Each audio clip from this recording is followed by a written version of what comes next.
to Our Future is Kind, a podcast exploring how we build the future we want to live in, one kind act at a time. I'm your host, Michael G. Neese, president of Our Future is Kind, and your trusted companion as we search out kindness strategies we can use in our everyday lives. Together, as we chase the idea of building a kinder future, we will interview experts in kindness, team building, human motivation, corporate culture building, relationships, plus politicians, artists, and those with a vision for a healthy and kind future, one we all want to live in and deserve to enjoy together. In addition to interviews, we will consider positive depictions of humanity's future in art, literature, movies, and media.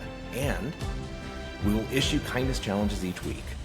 Give an update about Our Future is Kind, the company, and what it's doing to stay true to its mission. So, let's dive in.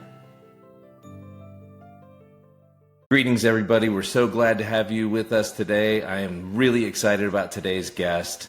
We know each other pretty darn well from having lived through an interesting ordeal together. You mind giving everybody a quick introduction, like who you are, where are you from, and what you do? Sure, no problem. So yes, my name is James Staton. Friends and family call me Jimmy. I'm now a human resource consultant at North Carolina Central University. Little background about me. I worked with Winston-Salem, Forsyth County Schools for a number of years. So, during that ordeal, I've always helped the youth, tutored, teach, coach youth football, coach females basketball, different events, helping out with the community. It sounds like you bring an awful lot of passion to helping, especially young people, find their way in the world for their first lick at it. So can you just tell me a little bit about what drives you? Yes, I'm a firm believer in helping the youth. I believe that's where it all starts. And I try to do any and everything possible to steer and guide them in the right direction. So, of course, that starts back by being a great leader and showing them the way and, just being positive. So I try to get in the community, whether that's coaching or helping donate food, whatever is needed. And if I got the time, I'm there. So, with the youth, I think it's real big. So I always try to give back. I've been living in Orange County for a little over a year now, so I'm still getting acclimated to the area. So I haven't had a lot of opportunities where I've, been in those situations. But the previous 13, 14 years, that's all I did. I mean, I finished work, I'm dealing with the youth still. So I grew up in kind of a rough background. So, there were teachers and coaches. They helped me see the light and see a way out. So, that's one of my ways of trying to give back because it helped me. So, I know it works. So that's why I do what I do. That's lovely. Yeah. Do you have any particular coaches, mentors, people that you kind of keep in mind when things get really rough? I do. I have a teacher. She was my avid teacher, a college prep class I took all through high school. And she just stayed on me my entire 4 years in high school. Because I wasn't focused. I wasn't really thinking about going to college. I'm the first one in my family to attend college. Her words of encouragement and just believing in me and just, till this day, I always shout her out and give her praise because I know if it wasn't for her, I wouldn't be where I am now. Yeah, I definitely think very fondly back on some of my teachers in high school in particular. What's your teacher's name? I just have to know. Miss Ramshore.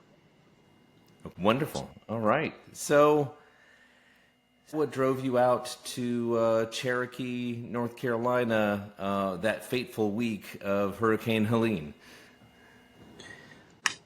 Yeah. We were there for a SHRM conference for a week long. So that's originally why we're there. We were out at this SHRM conference, and I think if you were at all like me, we were going from session to session, we were learning things, and we were kind of hearing in the background like, oh, there's some rain, and there's this bad storm that's coming. Hurricane Helene was building herself up over in the Gulf, made herself into a Category 4 hurricane before making landfall, and then ripping her way up toward us. What was the first time that you recognized, I should probably get out of this conference and start heading home? It had been raining all week. I know you saw the river that kind of cuts through the casino, the resort that we were staying. So, the whole time I was kind of looking to see if that was going to top over or start flooding. Because I had a session I was supposed to attend at, I want to say 11 o'clock that Friday. But right before I came downstairs to get my hot tea, I was watching the news, and I heard 26 was underwater, Hendersonville was completely wrecked, and Asheville was pretty bad. I guess from watching the news, that's what kind of made me say, well, maybe I should go ahead and try to get out of here. And you were up there with a lot of family members, is that right? No, actually, I was only there. My girlfriend, she decided to take the trip with me. Okay. All right. So you two hopped into your vehicle, started making your way through. I had left maybe an hour and a half earlier. I had left the conference thinking, oh, I'll get ahead of the storm. It'll be no problem. Western North Carolina, by the time a hurricane hits there, it's already petered out. This won't be a big deal. That was in my head, right?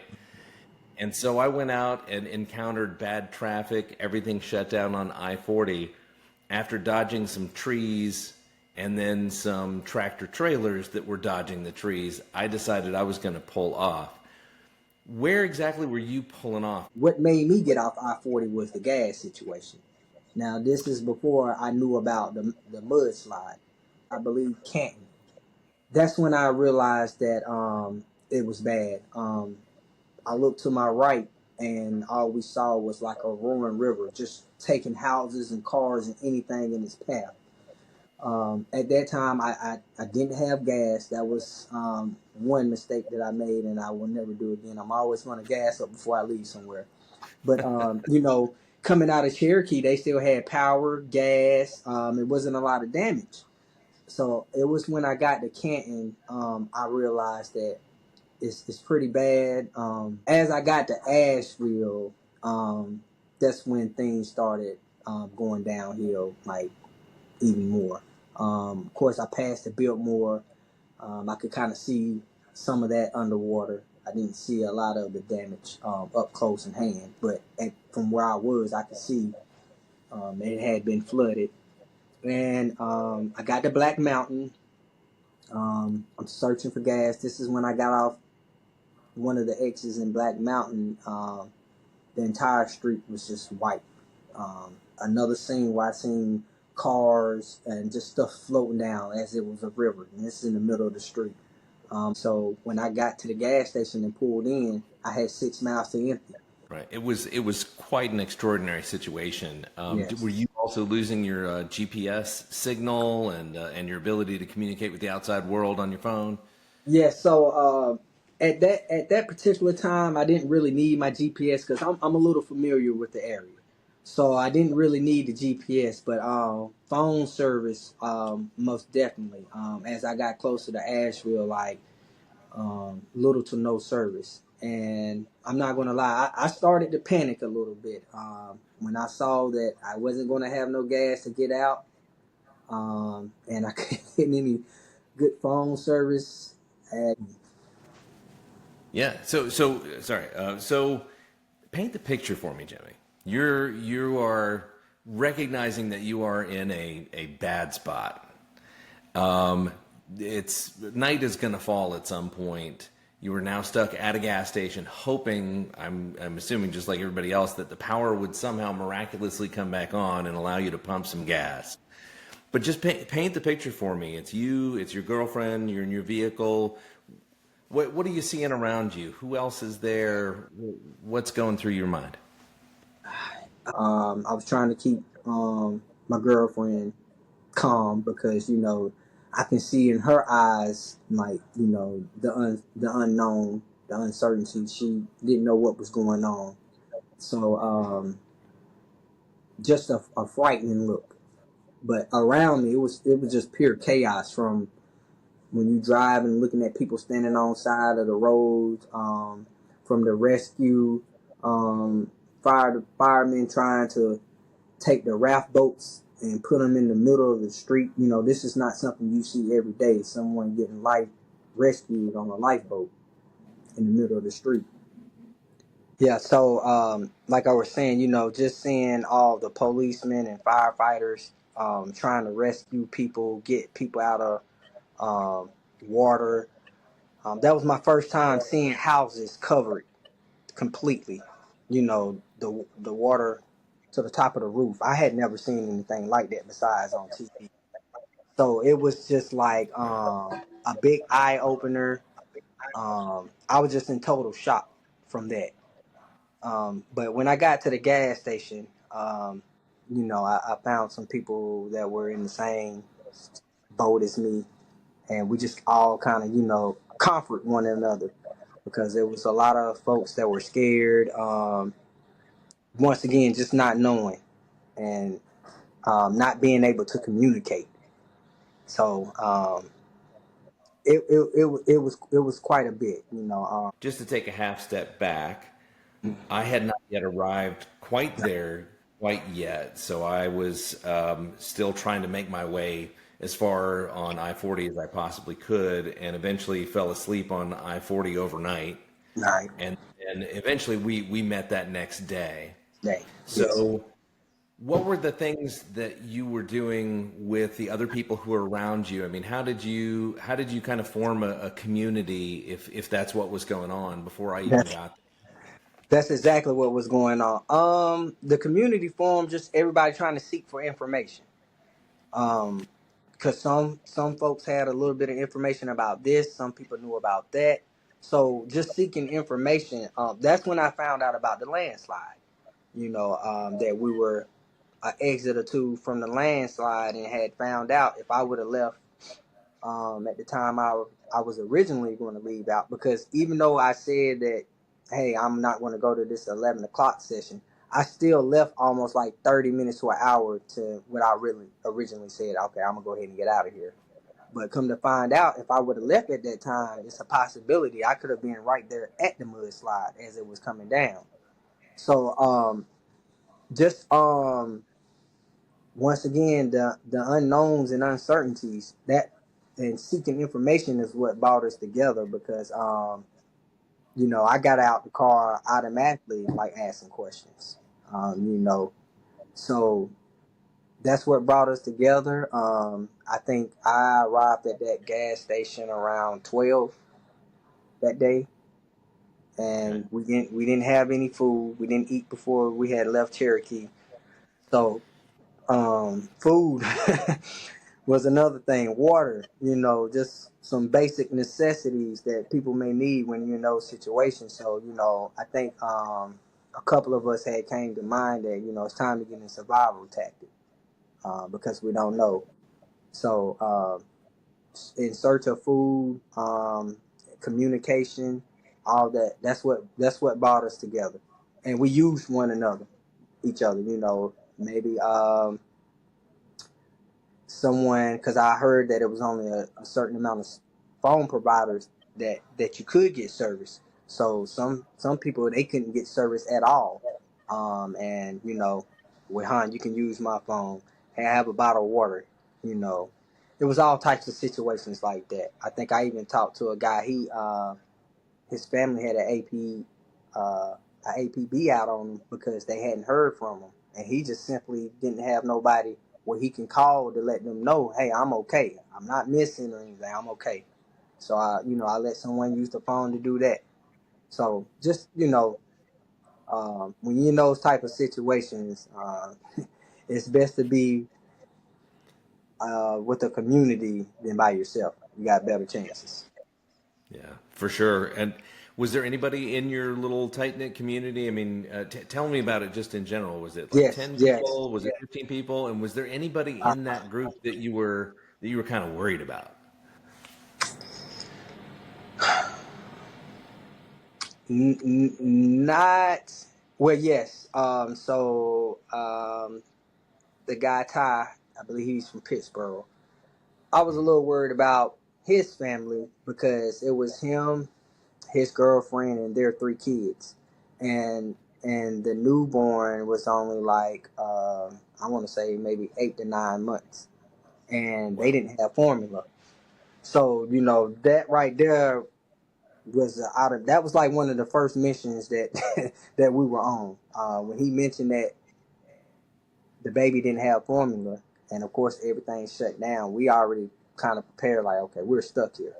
So that was our next thing, seeking for food, especially for that baby, and the rest of the kids too. But we was just coming up with game plans and what we're going to do. And one of the things I said, I'll walk or do whatever I have to do so this baby will have some formula tonight. I'm willing to deal with whatever's next, you know, after that, because I'm not going to sit here and let a baby starve if it's something I can do about it. Right. So, it was, but I think that's the only concern that I had about the people that were around me at the time. Now, the night you came, I had a concern about one of the cars that was out there, but that was a totally different reason. But for the most part, because even early on, one of the things I said, I think this was maybe about an hour or two after being there. You can just tell we all had came together and just using one another for to help each other. And one of the things I said, and I believe the guy Ty from Pittsburgh, he said the same thing too. We're in the best situation to be in this type of situation. Because we were able to have different things to provide to each other. Um, and instead of like your case, you were stuck on the highway by I'm assuming not many around late night versus me having 20 to 30 other people in the parking lot that I may can depend on. Like my car battery went dead that night or earlier before night even reached. So I had to bum a charge from someone else. And it's just simple stuff like that at the time that made the difference all in the world. So you and me, we're out of towners. We're Mhm. driving through, we're trying to get to our homes. Talk to me a little bit about anybody you encountered who was from town. Did you see anybody? Was anybody out there helping? They knew that we had needs, but they also had needs. Tell me about that. So I didn't meet too many people that were from the area at that time. Everybody out there was heading out was from somewhere else. Um, of course, the Ingles that was behind us. It was a worker. Now I'm not sure why he was in there, but thank God he was in there. But he's a local, but he came out and gave us maybe like 3 or 4 packs of turkey meat, 3 or 4 loaves of bread, some condiments to go with the turkey meat, and the baby formula.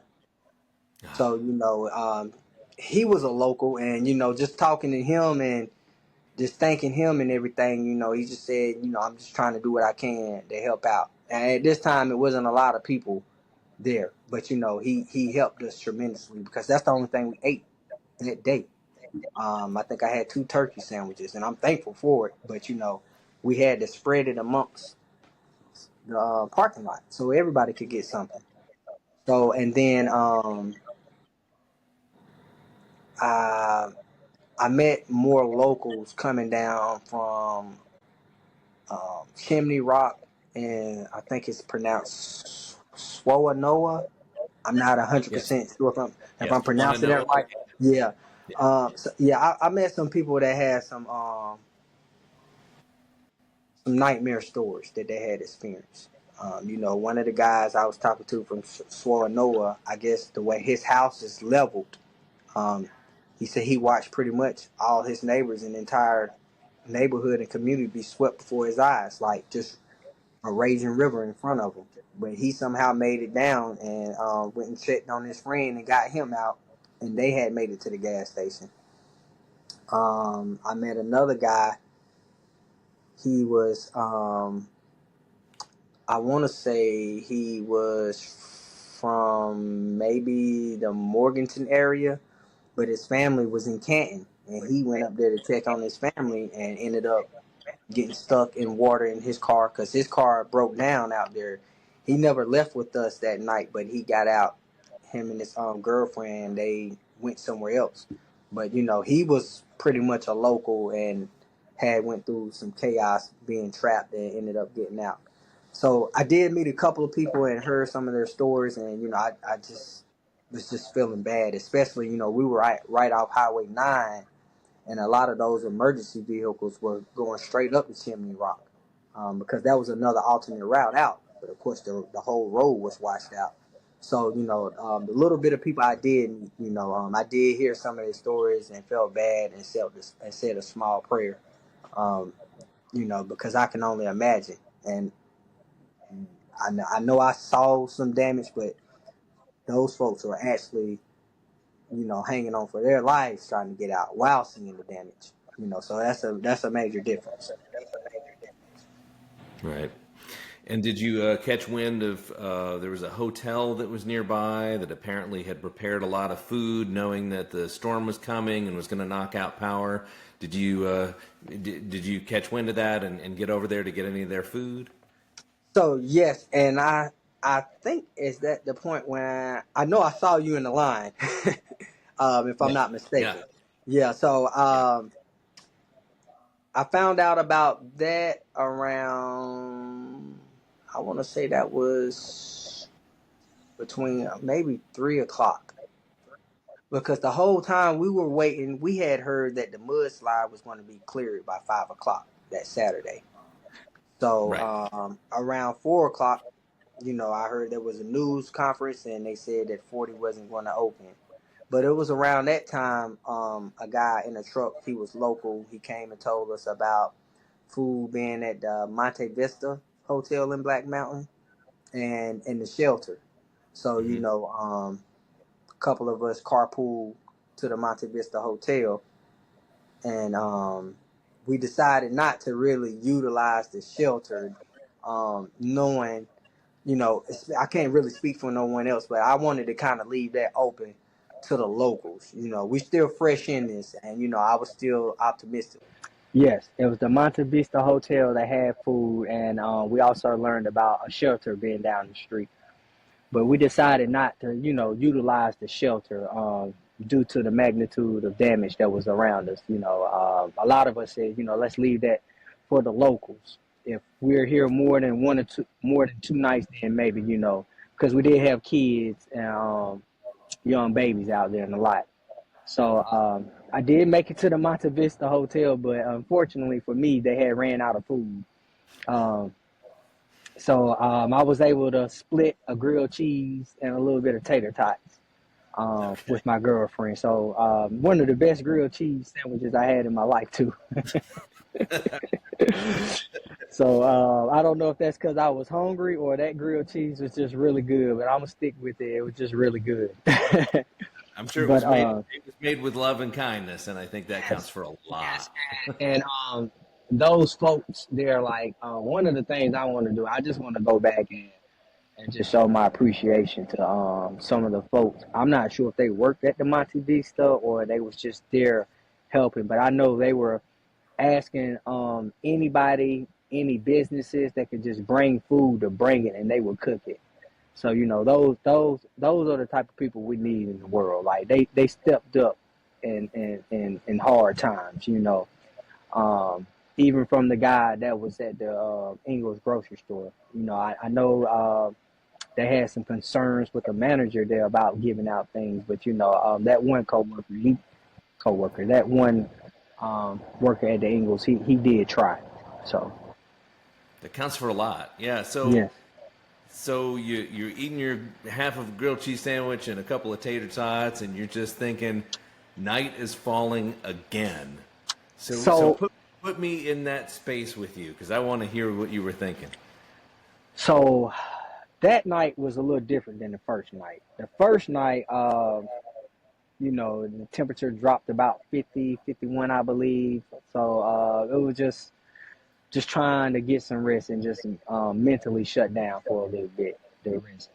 But that Saturday night at the Monte Vista, my mindset was a little different because before we got there, um, I can't think of the gentleman's name, but he's from Memphis, and he had called his cousin to see if we can get there, if he can get us some gas, because the guy that came, the local that came and told us about the Monte Vista Hotel and the shelter, right before he pulled out the parking lot, he said, "Oh yeah, 26 is open." So when we found out 26 was open, that gave us some encouragement. We kind of got excited. So the guy from Memphis called his cousin, I believe was in Sumter, South Carolina, and asked him, "Hey, can you get here to get us some gas?" And he said yes. So I think that was like around between 5:30 and 6.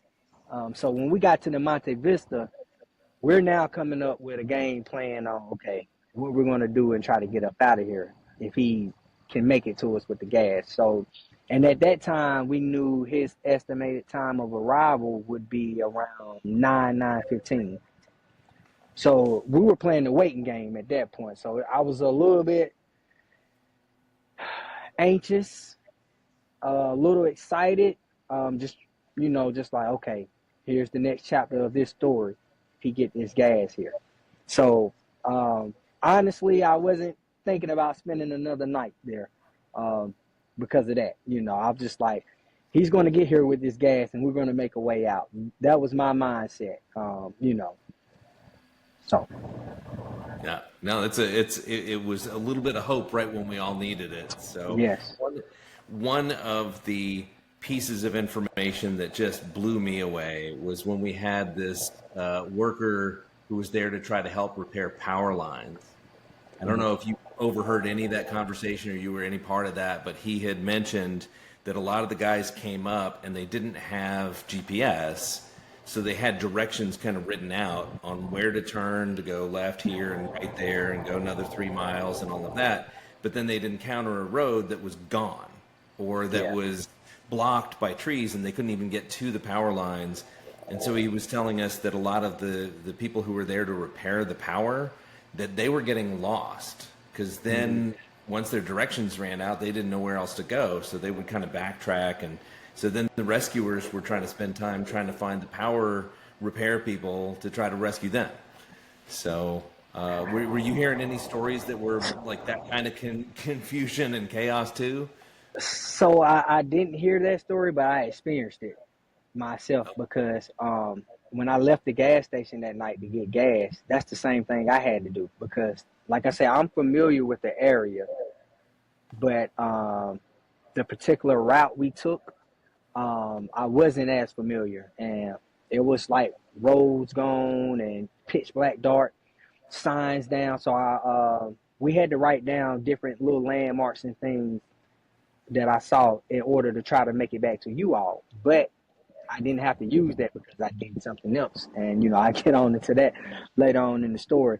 But I didn't hear that particular story, but I did hear that communication was bad. Like I did hear that law enforcement, EMS, they couldn't even communicate with each other. So I knew communication was down. And then, like I said, firsthand experiencing, I think I got in one of the videos, the GPS is talking clear as day, but maybe like a minute or two later, it just go out. So, that's why I said I didn't hear the story, but I firsthand experienced it, like literally, because I had to write down different landmarks and dealing with the GPS going in and out as well. So, all types of stories. Yeah. So with all of the chaos that's going on around us, people getting lost, rescuers trying to find other rescuers, all of that's going on around us, and you have this hope, this sort of nugget of somebody's going to come here with gas. We might be able to get out of here tonight. But I just remember by about 9 o'clock. I think when we got back from the hotel from getting food, I want to say it was around about 7:38. So my mindset was, okay, lay down, get some rest, because I don't know what's about to come, but I need to be prepared. So, man, I really wish I knew the guy's name from Memphis, but he's supposed to be here about 9:15. So I just got up, started getting prepared, and I think, because like I said, my car battery was dead. So, I started getting jumper cables ready and everything. And I want to say he got there around 10. And I just remember the guy from Memphis just being so excited. When he got there, of course, we loaded those 4 cars up and made way. The route we took, we went down 9 and took 70 through Black Mountain, and it was a dangerous route. That's when I saw probably the most devastating type of destruction that you could see, even during pitch black. Going down 70, I dodged 18-wheelers, cranes, cars, houses, power lines. There was one incident where I was going down and I almost drove through the door of a house. And we're talking about, this is on the main road. Half of the road's gone, so you might have to swerve left to try to, to stay on some type of dirt or gravel. It was really bad. And that route, I don't think our caravan would have made it that route without having to stop at least once. So we made it there, and I believe we were in Hendersonville. I think that Sheetz gas station was in Hendersonville. But when we got there, I've already done the calculations. I said, this is only 23 miles away from where we came from. So I said, I was going back regardless, but I said, yeah, I got to go back. But what I told myself, I need to try to find a safer route. I took the chance and got on 40.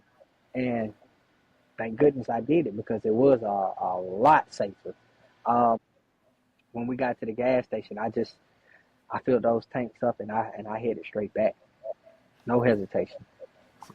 So there are a lot of people out there these days who would have said, oh, well, I'm out.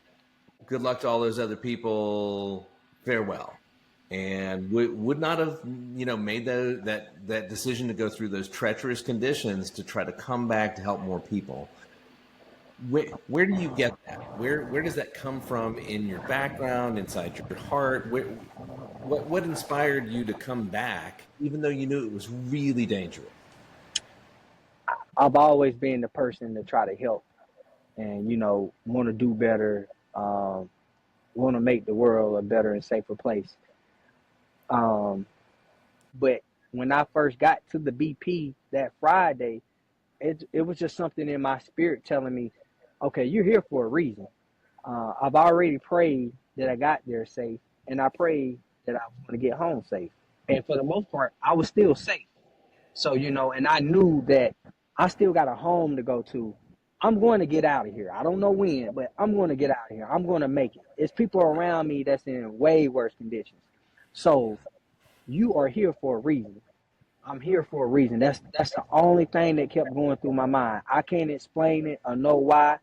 So I just put myself to a side and started thinking about others. I got all the gas cans. I'm going back. I know the route. I'm going to get them back. I'm going back. Well, I know in the photograph there are 19 human beings, including you. Mm-hmm. So you helped at least 18 of us figure out how to get home to our loved ones. Mm-hmm. This podcast is all about how we build the future we want to live in, one kind act at a time. That's the whole premise of this show. How can other people be bravely, courageously kind and build that future that they want to live in facing hard situations? Um, just taking a look at yourself in the mirror and knowing your purpose. You know, I think everybody has a purpose, and just wanting better, not for yourself, for others. I think we're living in a selfish world right now, where we don't always think of others, just self, and you have to put forth those actions in order for others to follow. So with my friends and family and colleagues and people that see me, I just try to be that role model and be that positive person at all times, no matter what I'm doing. You know, um, I love every bit of what you just said. The audience that listens to this, they might be interested in contacting you just to ask a question. How can people get in touch with you most easily? I can be reached at Jimmy, JIMMY 70411 at gmail.com. That's the best way to contact me. That's great. And we will put that in the show notes as well. Um, James Staton, I am so grateful to you. My wife is grateful to you. My 3 children are grateful to you. I am personally very grateful to you, and so are all of my family. So thank you for the great deed that you did. No problem, no problem. And I just, I've been called a hero, courageous, and everything. And I'm very appreciative of those comments. But I'm just James. You can count on me. So I'm just James. We all got out of there safe. I know some unfortunates that didn't, but being around the ones that I was around, I'm just so proud and happy that we all got out of it.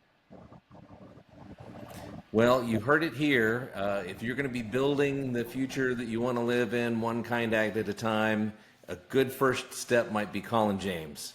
So we're going to keep you on speed dial, and thank you again so much for making time for us today.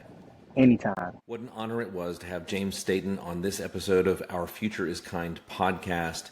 While he doesn't want to be called a hero, he certainly did save quite a few of us from Hurricane Helene, and the disaster recovery that is still ongoing is something that you can also be a hero in. And I encourage you, as this episode's kindness challenge, to find some charity to give to or some charitable organization to do volunteer work for. The ones that are up on your screen right now, the North Carolina Disaster Relief Fund, Feeding the Carolinas, North Carolina Diaper Bank, the United Way of North Carolina, and Brother Wolf Animal Rescue. Those are some great ones that would help people immediately in the Western North Carolina disaster recovery zone. In each episode of Our Future is Kind podcast, we love to depict kind futures as seen in pop culture. This week's book is The ROI of Kindness by Brian Biro and Mac Anderson. For movies, check out A Beautiful Day in the Neighborhood, The Fred Rogers Legacy. And on TV, check out Ted Lasso if you haven't already caught it. Thanks again for listening to Our Future is Kind podcast, a podcast in search of a kinder future. Go out there and do something kind.